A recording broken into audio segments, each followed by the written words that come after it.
नमस्कार दोस्तों, मेरा नाम है साइन और आप देख रहे हैं NoorHUB। चलिए आज एक हम 3D टाइल बनाएंगे। इसके लिए आपको एक जावास्क्रिप्ट का छोटा सा लाइब्रेरी है, उसको यूज करना है, जिसका नाम है Tilt.js।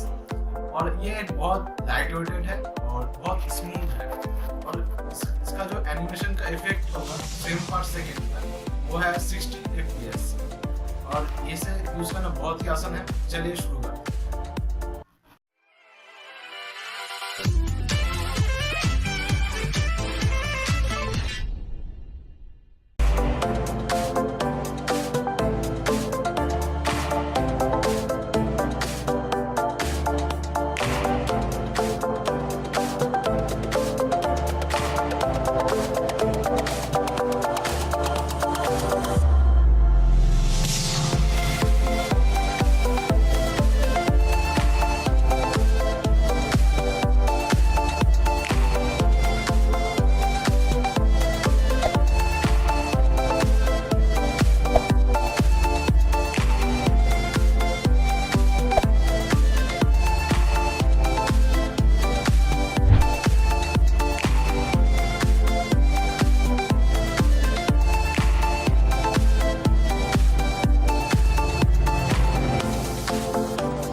अगर आपको पसंद आया तो लाइक कीजिए, कमेंट कीजिए, और अगर आपको बहुत पसंद है तो फ्रेंड के साथ शेयर कीजिए। मिलते हैं अगले वीडियो में, तब तक के लिए गुड बाय। अरे सब्सक्राइब कीजिए। हाँ, और अगर आप इस चैनल पे नए हैं तो